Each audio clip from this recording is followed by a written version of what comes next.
Hey, it's Rod Yates here. Welcome to another episode of Humans of Music, a Jaxsta podcast.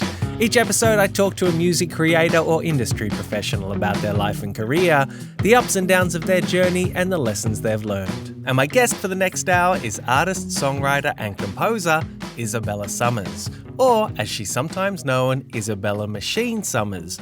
That's right, Isabella is the machine in Florence and the Machine. She became friends with Florence Welch around 2006, and they immediately formed a deep connection that led very quickly to writing music together. One of the first songs they ever wrote was Florence's hit single Dog Days Are Over, which just goes to show how immediate that connection was. When they met, Isabella was busy building her skills as a producer, having grown up loving hip-hop and experimenting with turntables and samplers. She also grew up surrounded by art and film, which makes sense of her recent move into scoring for films and TV shows like Little Fires Everywhere and Rose Byrne's hit show Physical.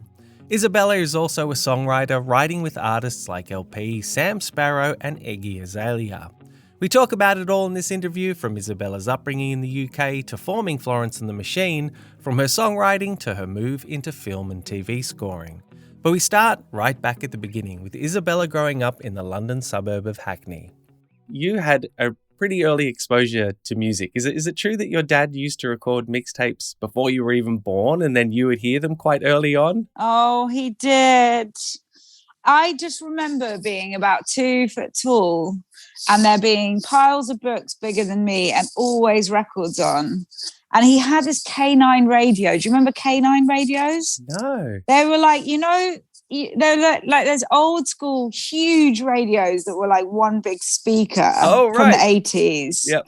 And then he would have a coat hanger for an aerial, always. And like, I just have early memories of the coat hanger radio. And then he was always, it was a radio that you could have a cassette tape in it that you can hit the record and the play at the same time. Right. And he would just record all types of weird stuff. And then there would just be this whole process always going on in the background somewhere of like stopping it, rewinding it, ending it at the exact same place that the exact correct place for him, and then recording and starting again. So I grew up with, the shipping forecast, but he was a huge Bob Dylan fan. Uh-huh. So Dylan was like the kind of soundtrack to my youth for sure, and Hendrix and the Beatles. Yeah. So I grew up in a very bohemian 60s, 70s, place with books and music. Nice. So I think that possibly is now completely ingrained in the making of my soul. And I think it's why I have such an eclectic music taste as well, like, for sure. The shipping forecast, is that literally a voice sort of talking about what conditions are like on the... Yeah. And like ships coming in and out. You know what? I couldn't tell you, but it's very monotonous, very monotone. But your dad would record it. Oh, he loved it. But he also was a fisherman for a brief moment. Okay. When we moved from London to the seaside in the early 80s. But that's another story. But he was a wild man. Really? For sure. What did he do? What did he do when he wasn't fishing? So he was an actor and then he became a book dealer. He grew up in Hackney and he went to RADA, the Royal Academy of Dramatic Arts, and he had 2 brothers, and we all grew up in a big house together on the Common in Victoria Park Road, which is now extremely trendy. Right. But when I grew up in East London in Victoria Park Road, it was awful. Really? Why? Well, it was dangerous. East London. There was a video shop and a Chinese takeaway, and that was it. And now it's, organic veg, everything, and, fancy pop-up bars with, this, that, and the other. And he grew up in Hackney, and I think he hated the east of London for those reasons. So as soon as we were kind of big enough, we moved to the seaside. Because he was just an adventurer and an actor, like, we basically ended up in a tiny little fishing village on the east coast of England. And it's really a very rough and poetic and end of the earth, beautiful place. Really? It was the 80s. And I remember when we moved there, from Hackney, East London, I remember being able to ride my bike and not having a chaperone. Right. Yeah. Because it was like, we were kids and we were 7, 8, 9 years old. And like, it was just like this tiny little safe space that's on the edge of the earth. And that's why he was a fisherman. Because I just think he was like, yeah, I want to see what that feels like. Right. And Moby Dick, he loved language.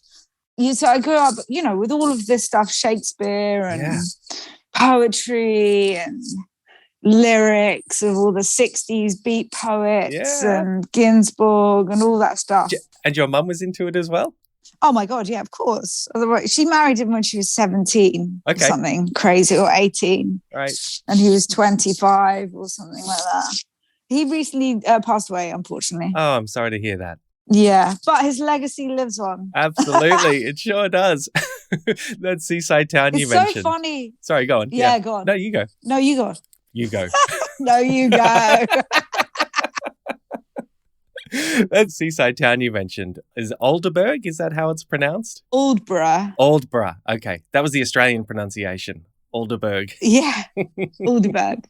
Aldborough. But it's also where Benjamin Britten, it was Benjamin Britten's home. And he is a huge composer. And so there was all this kind of like extra classical influence as well by moving to the sea. Benjamin Britten did Peter Grimes. And, his whole works were written in Aldborough. Okay. Where, I've grown up my whole life. Yeah. Actually, it was a real blessing spending lockdown right there by the sea, like in the safe space again. I was just like, this is the only place in the world that I could wander around as a woman after 10 p.m. by myself, like really? Completely alone at the edge of the earth. It's amazing. Yeah. So you still have roots there? You still have a house there? Yep, absolutely. My mum does. Yeah, definitely. My brothers both live there too. Okay. And so when you moved to Aldeburgh, are you playing music? Have you started to learn anything? Do you have any interest in playing anything? What, when I was 8? Yeah. Yeah, no, actually, yes. When I moved, as soon as we moved to Aldborough, I had my first boombox, which was a yellow Sony cassette tape with the double things. You could record from one cassette to the other. One of those waterproof ones. Do you remember them? I do. They were like yellow and grey. You do? Yeah, do. See, sick. Like those in Baby G watches. Anyway, so I had one of those and I would read stories into it and record myself. When I was literally 8 years old, and I remember I was a massive Madonna fan. Yeah. And I still got a whole mixtape of me singing Madonna songs a cappella. Really? Yeah, and I made a cover for it and everything. I've still got it. That's so cool. That, and also I had piano lessons. I started piano lessons when I was 7 or 8. And I had this wonderful teacher called Elizabeth Donovan. And she taught me how to play all types of things. I then became an avid pianist until I was about 14 or 15. And then I lost interest and took up boys. But that's what you do when you're 14 and 15. But I never went away. Learning those 3 chords and how to put them together never went away. Absolutely. Is that around 15, 16, or that age you mentioned you sort of moved away from piano? Was that about the age that, because I think you had some neighbors in Aldeburgh who loved hip hop and loved Gravediggers and Snoop Dogg? Oh, I did. That's exactly what happened. You know me better than I know myself. I've said this all before. Yeah, no, I grew up, and of course, this tiny little seaside town, there was no one there. There was just literally nobody in Suffolk. Off season, there's no tourists. It's just barren, and it's just like the sea ever present in the background, rough and freezing, and calm and serene and hopeful. And then the next door neighbours who are locals, who are generations of fishermen. That's who I fell in with because that was it. There was one pub that would last until 11 p.m. and like that was it. So we just started hanging out all together and I fancied myself as one of the boys. I also just fancied the boys. So I was like, what is this cool thing that everyone does, which was turntables and listening to records and scratching and mixing. And, you know, it was the 90s then. So like, you know, so I could sort of have this like really strange melange of like being completely obsessed with Madonna from a super early age, and then growing up on rootsy Bob Dylan and, you know, Hendrix and all of that, the Beatles. And then I have the whole poetry thing going on the side. And then suddenly the hip hop boys I was completely attracted to because I was scared of them. And I just thought that was fun. And then I remember them giving me a cassette tape with Snoop Dogg on one side and Gravediggers, which was RZA and Prince Paul before the Wu-Tang. Yeah.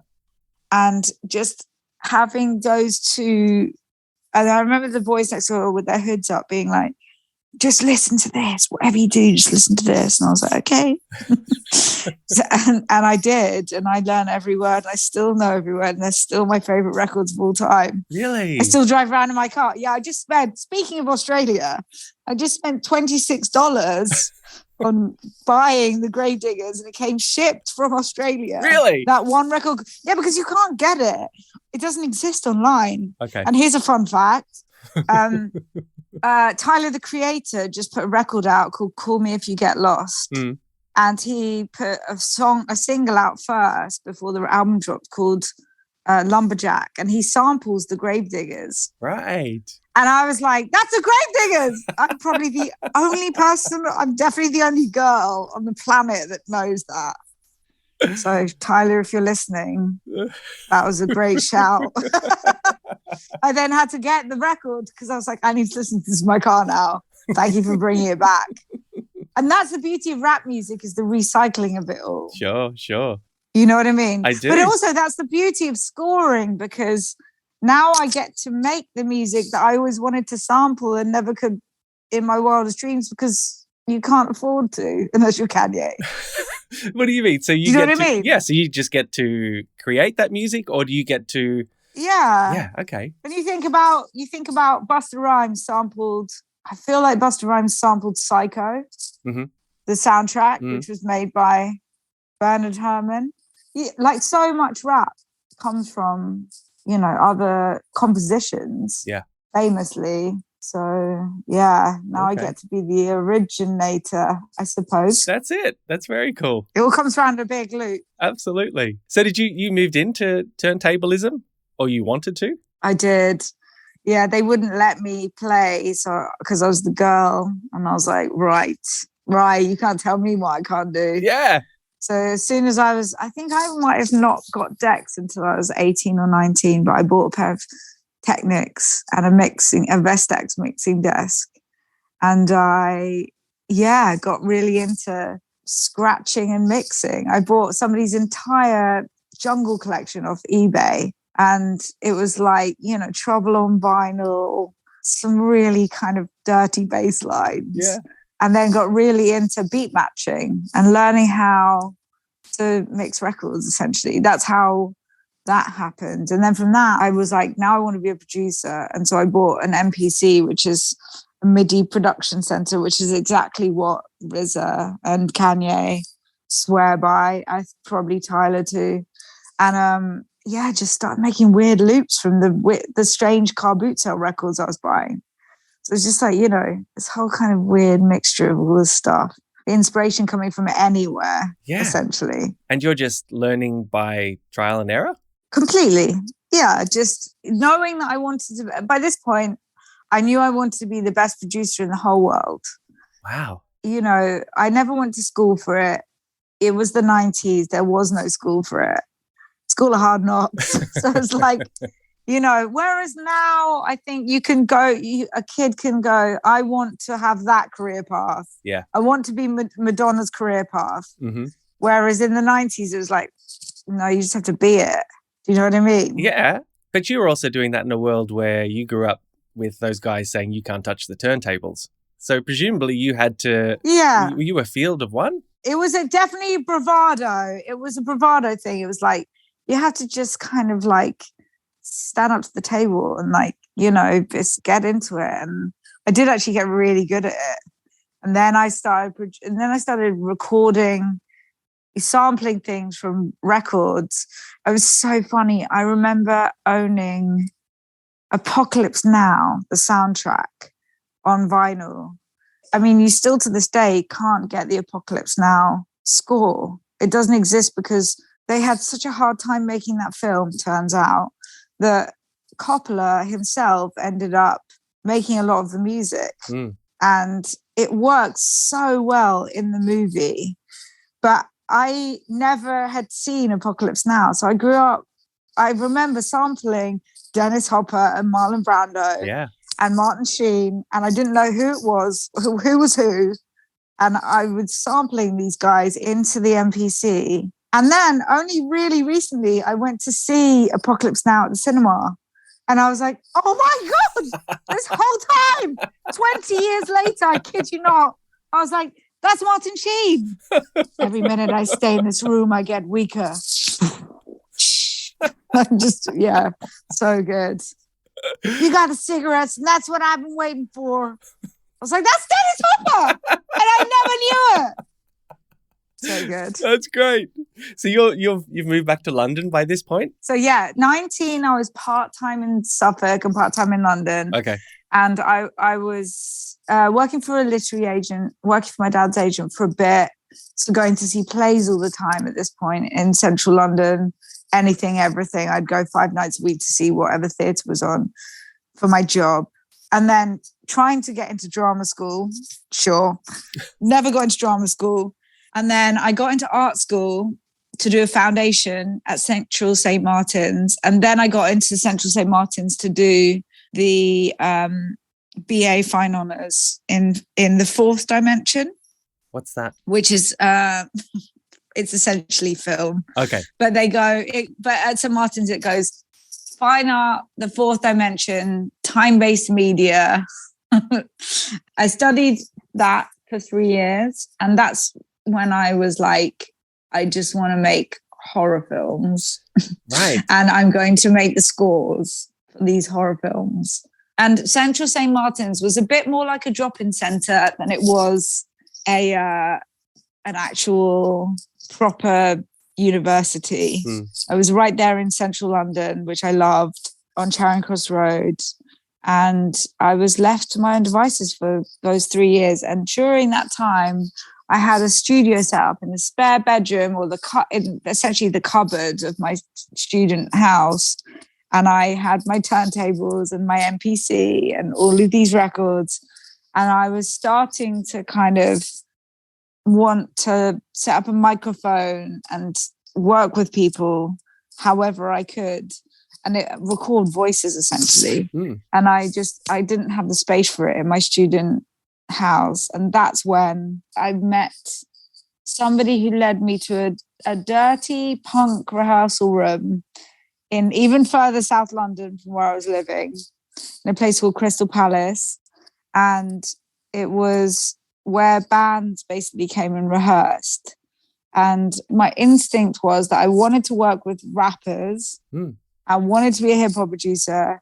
I wanted to do all these things basically, but I was also conscious that I didn't want to invite artists, essentially like just whoever, into my cupboard in my student house. Yeah. So I basically got this tiny little room at the top of the back of this rehearsal studios, and set up a studio, and I had all my records in there, and I started making rap music, and then I was recording indie bands and like anything I could get my hands on. People would walk past the room and I'd be like, what's that instrument?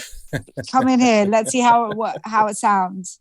And it was just, beg, borrow, steal, learning on the fly always, not knowing what I was doing, but just doing it a lot. Yeah. And then there came a moment where I got to the end of art school. I got a job working for Alan Parker, the film director. Right. And he employed me to work to digitize all of his film stills. I completely blagged it. I had no idea how to do that. But I was like, oh my God, yeah.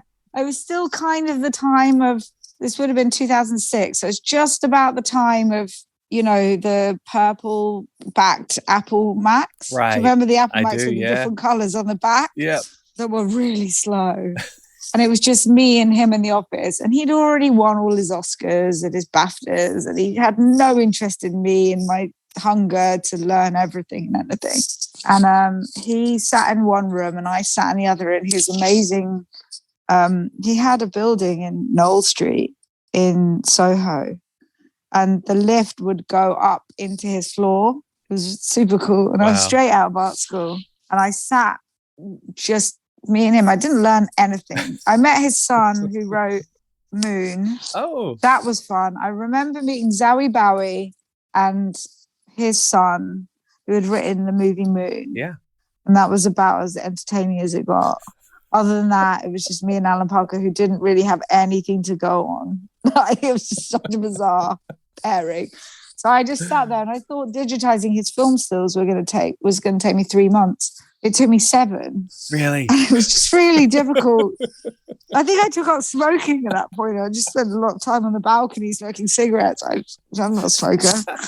And and that's when I met Florence. That was I'm assuming you want me to keep going. Please, yeah, no. So you met Florence at the studio you're at, or when you were doing the digitizing of the film stills? I met her actually properly initially at a party, although I might have met her in Albury as children. Really? Because her parents are very close with my parents. Sorry, her auntie and uncle also live in Albury. So we were kind of meant to kind of be friends somehow.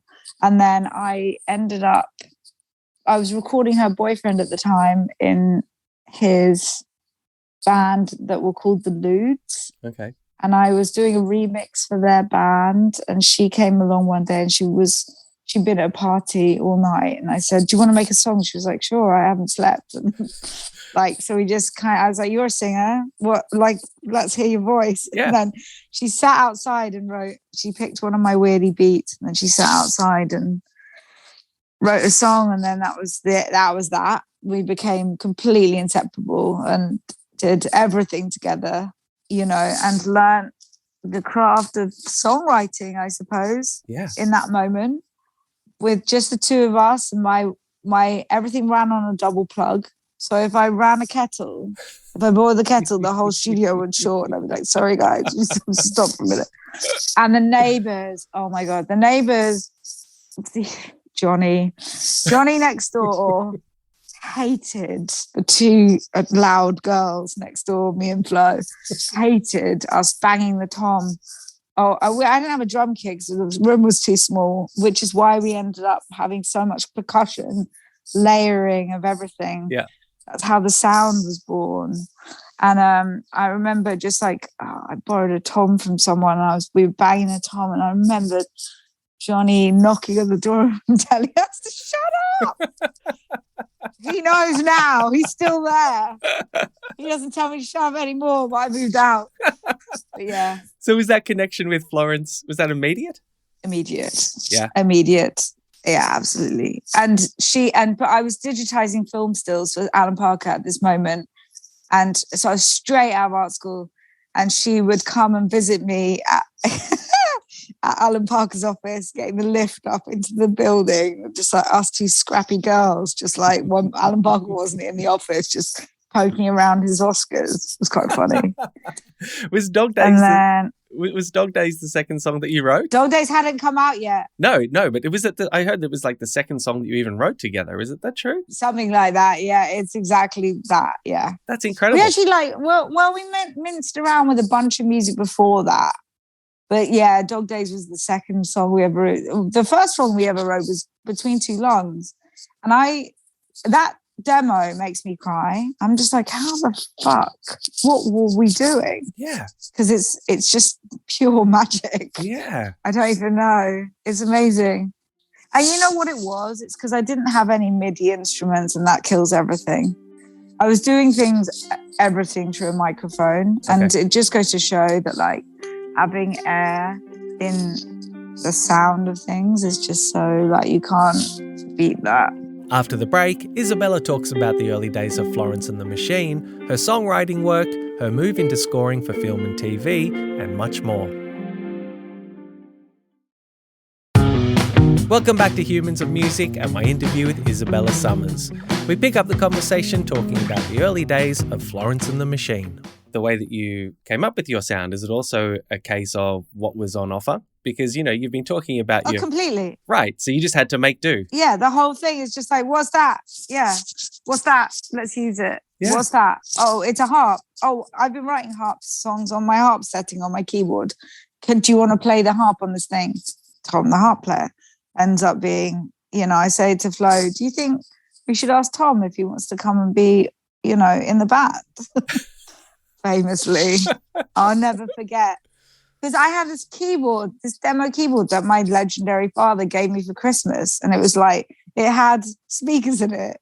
Always really useful to have speakers so you don't need all the extra shit that goes with it. Right.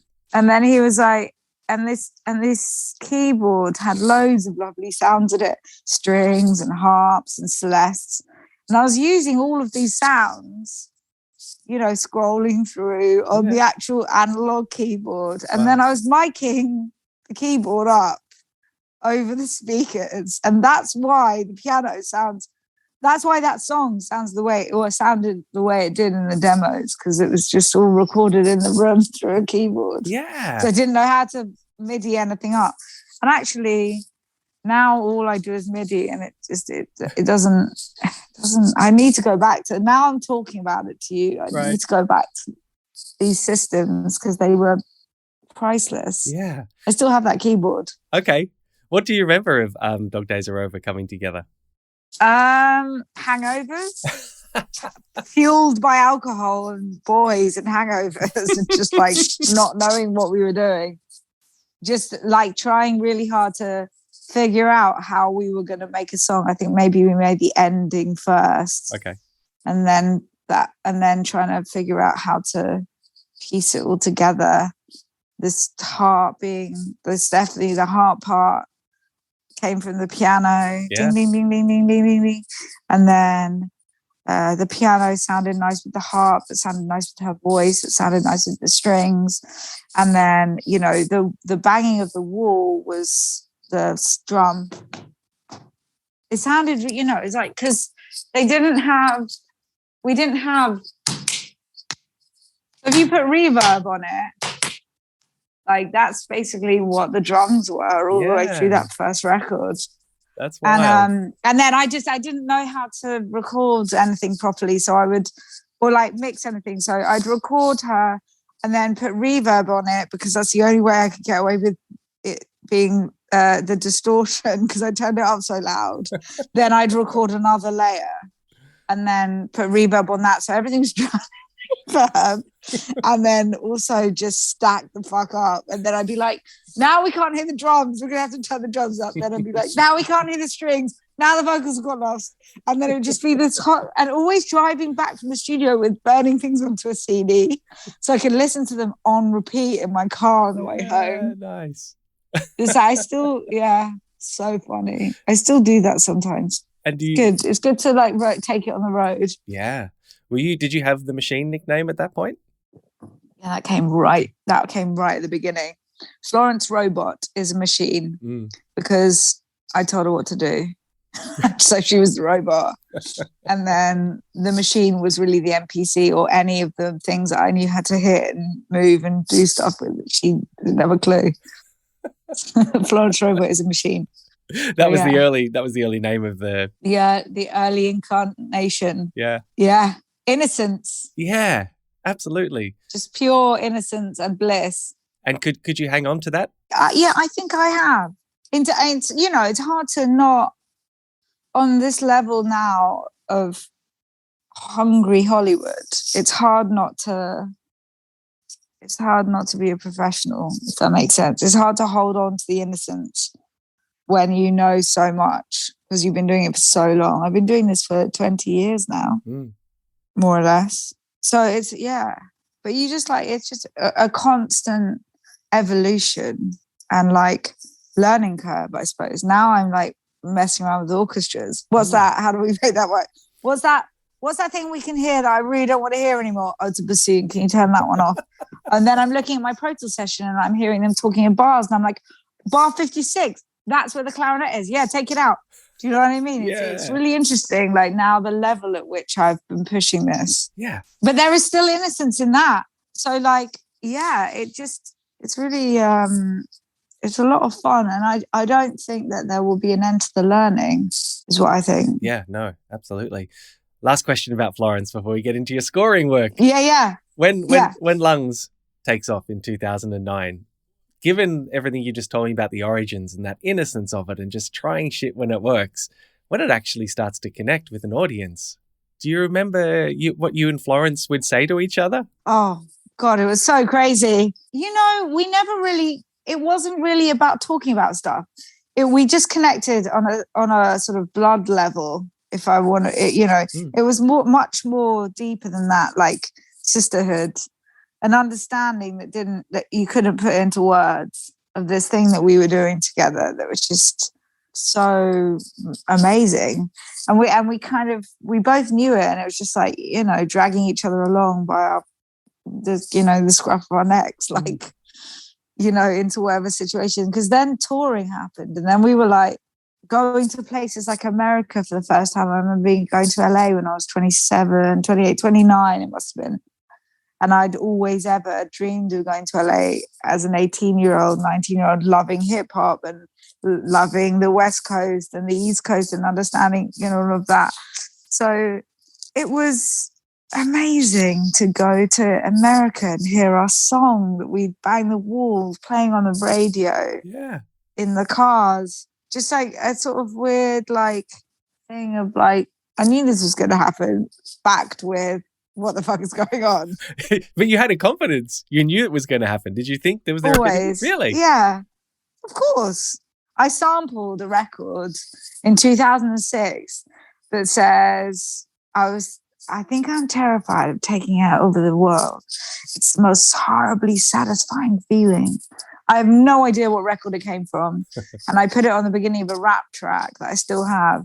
And I always have that borderline feeling of like, yeah, this is the best thing anyone's ever going to hear versus no one's going to listen to it. It's always just both the extremes at all times. Like, yeah, no one can fuck with this. It's so good. And then like, but no one's going to be bothered to listen to it. And then I'm like, well, I was wrong. Well, I was right. Sure. So you have a confidence to you though, don't you? Like you trust a self-belief. It seems to be that's kind of driven you. Well, I feel like, yes, absolutely. I mean, if you dedicate your life to something, as I have done so, one would hope that one would be good at it. Do you know what I mean? To a certain extent. And I have worked so hard on so many levels for so long now and seen the success in other people that I've installed in them too, that I feel like I don't need to question my talents anymore, if that makes sense. Totally. Like I know that I can deliver something and it can be good. I say that, but it's also extremely intimidating turning over work to other people now that I'm in a sort of jobbing world, for want of a better way of putting it. But I've had success again and again, so I don't see why I shouldn't feel like absolutely yes, I can smash this. Do you know what I mean? I do. Like even recording the orchestra yesterday, I was like nervous, and then within 2 minutes of hearing the wrong thing, I knew exactly what it was that we needed to cut out. And then as soon as I got the hang of following bars and like understanding the lingo, I was like, this is so easy. Right. I've been doing this my whole life. Yeah. And I was, you know what I mean? I do, but I love that because even successful people still feel imposter syndrome sometimes. That idea that don't get me wrong. Every day I'm like, I don't know what I'm doing. That whole thing of like, I don't know what I'm doing, but I know it's going to be great. Yeah, absolutely. Absolutely. So does that, when you move into songwriting for other people as well, and you're even thinking like someone like LP, that idea of handing over work to other people, which you were talking about before, and obviously this is more collaborative when you're songwriting, but was there, when you started songwriting for other people, was there that element of you stepping outside your comfort zone again and going, I hope this works? Or did you just have that confidence that I know how to write songs and this is going to be okay?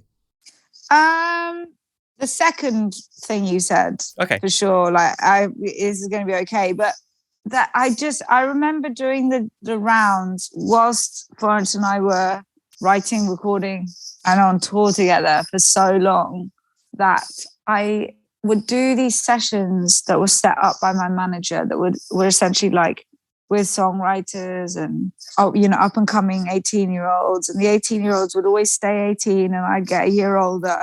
Right. And I found the trying to have a smash, trying to have a hit, difficult. And it's also a profession where you can sit in the room with a different person every single day for the whole year and not make a penny. And after a while, I was like, you know what? I just really want to make my own record. And I actually think that looking back on that time, I don't regret a single session, because it's made for me having enough material for my own album now. And actually, the songs that I've curated for this record that are from those sessions that those artists never wanted definitely sound like they came out of my soul. Oh, good. Do you know what I mean? Yeah. So it's a kind of like, it's hard to sort of, yeah. So yeah. When are we going to hear that record? Oh my God. I want it to come out tomorrow. But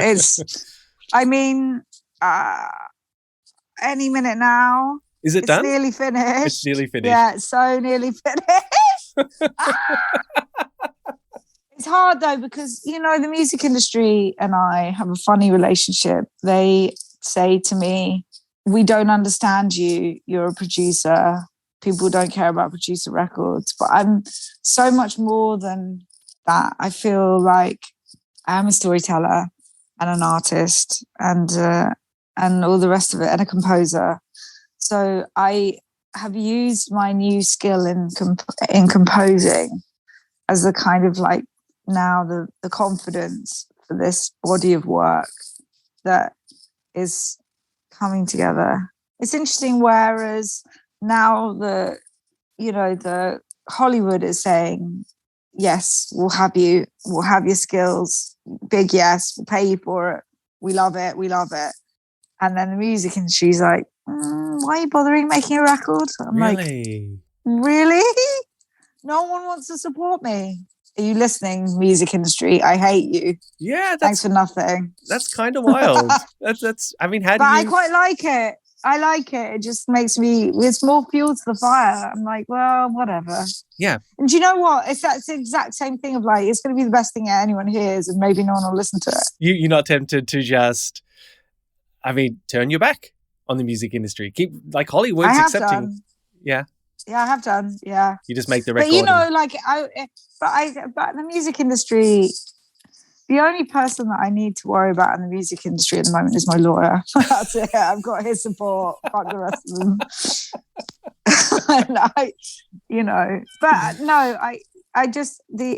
I think that it's a case of now just doing it, getting it together, and myself and putting it out versus like running around knocking on people's doors who don't get it. It's so disheartening. And I didn't. Many people, including Post Malone, get told, no, not that song, no, not that song, no, that's not right, and then he just put it out, and then it got like some crazy amount of millions of hits overnight. Not that I'm saying that's going to happen to me, but I'm just saying, like, in the end, you can go and knock on everyone's door and they can all turn you away, and you just got to do it if it's in your heart and soul. Yeah. Do you know what I mean? Absolutely. Like, no one asked me to record an orchestra yesterday. I just did it. Right. Now I'm even better than I was before. Yeah. Well, let's talk about recording the orchestra. So I think if I understand, Assassination Nation was, I guess, your first move into scoring. And then the next one, was that Little Fires Everywhere after that? Did you step up immediately to that? Yeah. What is that like? Because I think you obviously went to LA to do that. And was it Mark Isham that you did that with? Yeah. So you're in this world. Are you, again, you just feel confident, I can do this? Or is there an element of you going, oh, shit? Actually, no, I wasn't scared. Yeah, because there's no time to be fearful. Life's too short. So you just got to just figure it out. But like, I definitely didn't know what I was doing when I did Little Fires Everywhere. But then on some weird level, it just made so much sense. because I have been making motifs that repeat and repeat forever. So like, and I've grown up with John Carpenter, who was the inspiration to my making my own soundtracks for my own horror films at art school. So like, and RZA as well, like loving RZA's dark and moody gangstery stuff. So like, and John Barry, I always said I wanted to score a Bond film right from the beginning. I wanted that sound. And so you're getting lost in your questions with my answers. That's all right. No, I can't remember what you asked me. Like John Barry. No, I just asked you if imposter syndrome. No, I started by asking whether you were scared, whether there is an element of fear going into a situation. Everywhere. Yeah. The scariest thing is what other people think. That's the scariest bit. It's like getting the feedback and then getting the notes. But yeah, no, we got there in the end, and it was really fun to hang out with Mark and go to his house in Calabasas every day, and drive down the PCH, and like, pre-pandemic, right? Literally just like learning how to put music to picture. Yeah. Really put music to picture, and understanding how to back up emotion. You know what I mean?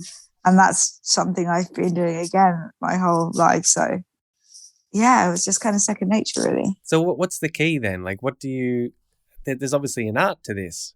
What's the key to knowing what to do when you see the scene? Everything's based on a feeling, right. I suppose. So it's instinctual. I don't know. It's got to come from a place of knowing yourself, something like that. Okay. I don't know. But when you create the music and you put it to the scene, you just know. You just think, yeah, that works. I think so. Oh, well, you think and then someone else will go like, absolutely not, or like, yes, you're definitely on the right line. I don't know. It's just like painting a picture. You just have to keep putting paint on and then taking it away again, and then putting it on again, and then taking it away again. Yeah. Sometimes one color and you've got it. Sometimes you're like, oh my God, I've been through every colors and you're not getting this. Do you know what I mean? You've got to be good at rejection, I guess, to do this. Yeah. Rejection? Sure. Well, criticism, perhaps. I definitely think that being a team player is really essential to being a composer. You have to be able to like settle in with, because I always think it's like, I come from an artistic background. So like, and I went to art school, and I just feel like it's such a privilege to be a part of someone else's work and vision. And it really has opened up so many doors for me, learning about what someone else wants, that like, you have to be able to kind of like, even if you think that was exactly what should have been required, and someone says, no, that's not what I want, you got to be able to kind of like adjust your settings and go like, okay, and just like, collaborate. Yeah. Because that's their vision, essentially. Do you know what I mean? Yeah, absolutely. And I guess you're also coming into this knowing that there have been a lot of steps that had to be put into place for you to even get to do your score. Exactly. Yeah. And now add like being in a medical lab for COVID for everyone every day on set. Oh. Add that into the equation as well. Yeah. Do you know what I mean? Yeah. So how did that affect the process of some of the scoring work that you've done since? That's what I feel so guilty, because it didn't affect me at all. In fact, it's given me, after 14 years of touring straight, it's given me an excuse to stay at home all day long. It's the best thing ever. So yeah. It's funny though, like, because when you're touring, there's so many people everywhere all the time. It's completely relentless. And now there's quite a lot of solitude involved in composing, because there's no one except the people in the Zoom. Right. Like, it was funny looking at an orchestra yesterday. There were 55 very, very small people. Really small. And I had to do the Zoom on my phone so that I could hear it on the... It was ridiculous. I think that sounds really hard. That just sounds impossible. It was hard. I didn't have any connection to them. So I will never do it remotely again. That's for sure. Right. I never want to record like that again. Okay. Because it's just so like disconnected. Yeah. Are you able to say what the production is that you were doing that score for yesterday? For my record. Oh, it's for your record. Yeah. Oh, wow. As a start, like I've got about 20 songs for my record. And a lot of them now are instrumental because I'm like, freedom. Right. And because I can now, because I'm a composer, I don't need to think, oh, I've got to have a song on this. But then I have all these songs too. So like, it's kind of just ever evolving thing. But so we took 8 pieces of music that I've written and recorded them with an orchestra, and they sound amazing. Wow. So, and it was also a really good roadmap because I am scoring 3 movies and maybe 4 TV shows. But immediately I'm scoring 3 movies and 2 TV shows at the same time right now. And I am going to be recording a whole orchestra of 70 minutes of music for 2 of those films. And so it was an amazing kind of preliminary test for what's to come, essentially. And I'm really glad I did it, because it seemed like an expensive whim, but actually it was a really valuable task that's going to inform my next chapter, essentially. And it sounds like a movie. So now I've got a whole new problem, because I'm like, oh, well, I have my record already nearly done. And now there's this. So I think I'm probably going to end up making a whole album out of the orchestral stuff, or a movie. Wow. I don't know. That's so cool. I do know, but not yet. One thing after the other. Record first. Right. So with everything that you've told me today, and, thinking back to even when you were at art school and you wanted to score horror films, does it all feel like it's been leading to this point? Does this feel like where is the logical place? The landing. The logical place? It really does. Yeah. It's so crazy to me. It's so crazy how it just like everything's like tumbling and collecting and gathering, and tumbling some more, and then collecting and gathering, and just like, going forward at all times. And like now this moment seems to feel extremely right. So yeah, it's good. That's great. It's good stuff. Nice. Isabella, just before we finish up, Jaxsta is all about giving credit where credit is due. Are there people you give credit to for helping you get where you are today? Oh my God. I have a wonderful engineer called Jared, who I love. So thank you to Jared. And he's extremely useful and helpful every day. Credit to my father, my late father, Robin Summers, up there somewhere. Mm-hmm. And everyone I've ever met. Thanks very much. You've made me the woman I am right now. So yeah, everyone. All of you, thank you. You included. Well, yeah, because like it all sort of like it all adds up, doesn't it? It does. Yeah.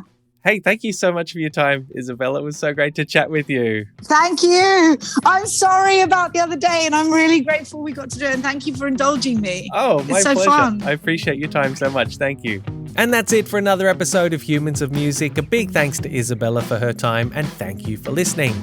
If you have any feedback on the show or suggestions on who you'd like me to interview, or even if you just want to say hello, please drop me a line at humansofmusic@jaxsta.com. That's humansofmusic, one word, at Jaxsta, JAXSTA.com. This episode was mixed by Lachlan Mitchell from Parliament Studios in Annandale, and the incidental music and theme song were written and performed by Sam Lockwood. Please remember to subscribe to the Humans of Music podcast so you never miss an episode, or even better, share it amongst your friends and rate and review it.